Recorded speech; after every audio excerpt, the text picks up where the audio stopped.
टंडोवाला yard Sanjay चांग rice Ismail Khan मरी rice ग़ुलाम क़ादिर मरी के हवाले से सोशल मीडिया ते हलंदड़ ख़बरुनि खां लातालगी ज़ाहिर करे छॾी।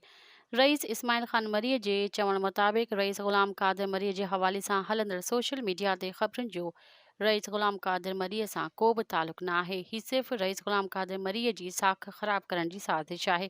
जीअं त रईस ग़ुलाम क़ादिर मरी एक सियासी और समाजी शख्सियत है जैसे पूरे पाकिस्तान में सुञातो वञे थो, जेके SSP मीरपुर ख़ास पारां न ही कॾहिं को तंग कयो वियो आहे ऐं न ही कॾहिं SSP मीरपुर ख़ास ऐं रईस ग़ुलाम क़ादिर मरी जे विच में कॾहिं बि मामलात ख़राब थिया आहिनि।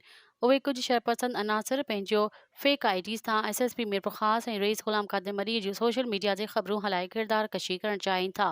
वधीक रईस इस्माइल खान मरी मीडिया सां ॻाल्हाईंदे चयो त असीं हिन मीडिया जे प्लेटफॉर्म तां सभिनी सियासी समाजी ऐं ऑफिशियली माण्हुनि खे ॿुधाईंदा हलूं त उहे ख़बरूं बेबुनियाद आहिनि।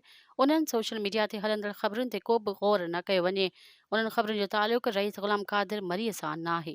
मज़ीद ख़बरनि ऐं तफ़सीलात लाइ विज़िट कयो असांजी वेबसाइट www.awamiNewsHD.com ऐं ॾिसंदा रहो अवामी न्यूज़ HD।